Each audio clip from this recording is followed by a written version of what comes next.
Welcome back to our journey through the Middle Ages. In our last episode, we saw Europe flourishing during the High Middle Ages, with soaring cathedrals, bustling universities, and expanding trade. But as we enter our final chapter, the Late Middle Ages, from around 1300 to 1450, the story takes a much darker, more dramatic turn. This was an era of unprecedented crisis, but also one that forged the foundations of the modern world. So brace yourselves as we dive into a period of plague, war, and the fall of empires. The 14th century began with a series of misfortunes. Climate change led to the Great Famine of 1315, where years of cold, wet weather caused widespread crop failures and starvation across Europe. Society was already weakened and vulnerable. And then in 1347, something far more terrifying arrived. A Genoese trading fleet returning from the Black Sea docked in Sicily.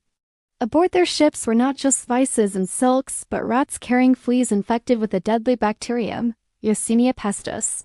This was the beginning of the Black Death. The plague spread with horrifying speed, sweeping across the Italian peninsula, through France, Spain, England, and Germany, reaching as far as Scandinavia and Russia within just a few years. This wasn't just one disease, it came in several forms.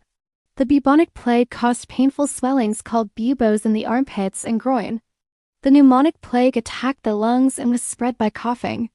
And the septicemic plague infected the bloodstream, causing death within hours. Contemporary accounts describe a world turned upside down. People went to bed healthy and were dead by morning. Doctors and priests who tried to help often became victims themselves. Fear and paranoia were rampant.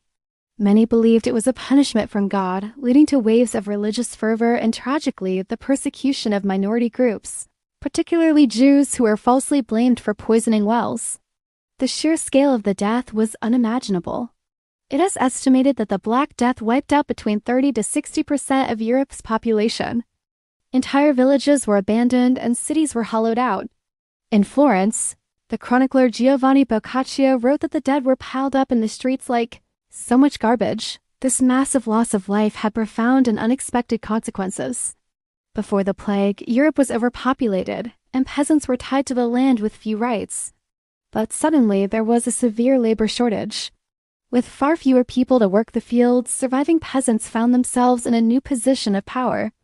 They could demand higher wages and better conditions.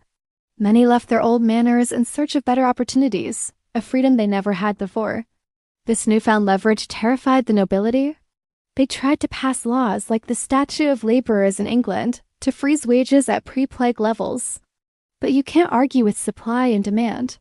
These attempts to turn back the clock only fueled resentment and sparked massive peasant revolts across Europe, like the Jacquerie in France and the Peasants' Revolt in England.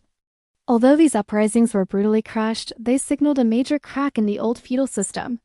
The traditional bonds of serfdom were dissolving, and a new, more dynamic social and economic order was beginning to emerge from the ashes of the plague. As if a continent-wide pandemic wasn't enough, the late Middle Ages was also defined by relentless warfare. The most significant of these conflicts was the 100 Years' War, a struggle between England and France that, despite its name, lasted for 116 years, from 1337 to 1453. The war started over a complex web of feudal claims. The English kings, who were descended from Norman conquerors, held lands in France and even had a claim to the French throne itself.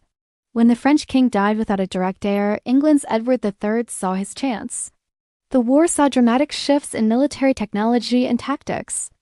Early on, the English dominated with their longbowmen, who could unleash devastating volleys of arrows, famously crushing the French nobility at battles like Crécy and Agincourt. For a time, it looked as if England might actually conquer France.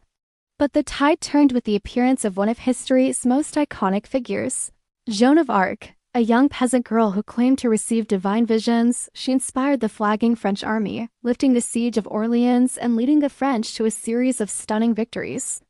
Though she was eventually captured and executed by the English, her legacy was immense. She became a symbol of French resistance and unity. The 100 Years' War had a lasting impact on both nations. It devastated much of the French countryside, but also helped forge a powerful sense of French national identity, united under a stronger, more centralized monarchy. For England, the eventual loss of its continental territories forced it to look to its own identity as an island nation. More broadly, the war accelerated the decline of the classic medieval knight. Armored nobles on horseback were increasingly vulnerable to professional soldiers with longbows and later to early firearms like cannons, which were used to batter down castle walls. The age of the feudal lord was giving way to the age of the national army. While France and England were forging their identities through conflict, elsewhere in Europe, kings were also consolidating their power. The old feudal model, where power was spread out among countless local lords, was becoming obsolete. To fund their increasingly professional armies and growing bureaucracies, monarchs developed new systems of national taxation. This gave them a direct source of revenue, bypassing the nobles and making them less reliant on their feudal obligations. This shift created stronger, more centralized states that would become the major players in the coming centuries: Spain, France, and England. But as these new powers were rising in the West, a very old one in the East was breathing its last. The Byzantine Empire, the direct continuation of the Eastern Roman Empire, had been in decline for centuries. By the 5th-10th century, it was little more than the city of Constantinople and a few scattered territories. The city, however, was a legendary fortress, protected by massive walls that had repelled countless sieges for over 1,000 years. But in 1453, a new power, the Ottoman Turks, led by the ambitious Sultan Mehmed II, arrived with an army of immense size and a new secret weapon: massive cannons, some so large they could fire stone balls weighing over 1,000 pounds. For 53 days, the city held out under a relentless bombardment. The final assault came on May 29, 1453. The Ottoman forces breached the ancient walls, and the last Byzantine emperor, Constantine XI, died fighting alongside his soldiers. The fall of Constantinople sent shockwaves across Christendom. It was the definitive end of the Roman Empire, a tradition that had lasted for nearly 1,500 years. It also marked a major shift in global power, placing a powerful Islamic empire at the crossroads of Europe and Asia. The fall had another, unintended consequence. Many Greek scholars fled the city, carrying with them precious ancient manuscripts and knowledge to Italy. This influx of classical learning would help fuel the intellectual fire of the Renaissance. And so we arrive at the end of the Middle Ages. The fall of Constantinople in 1453 is often used as a convenient bookend for the era. The world was now on the cusp of a new age, the early modern period. The crisis of the late Middle Ages, the plague, the wars, the social upheaval had, in a way, cleared the path for what was to come. Society was more dynamic, monarchies were more powerful, and a new intellectual curiosity was stirring. The stage was set for the Renaissance, the Reformation, and an age of exploration that would see European ships cross the globe, forever changing the world. The medieval world was over, but its legacy in our laws, our languages, our universities, and our national identities is still with us every single day. Thank you so much for joining me on this 3-part journey through the Middle Ages. It's been an epic story from the fall of Rome to the fall of Constantinople. I hope you've enjoyed it as much as I have. If you did, please give this video a like and don't forget to subscribe and hit that notification bell so you don't miss our next historical adventure. Thanks for watching.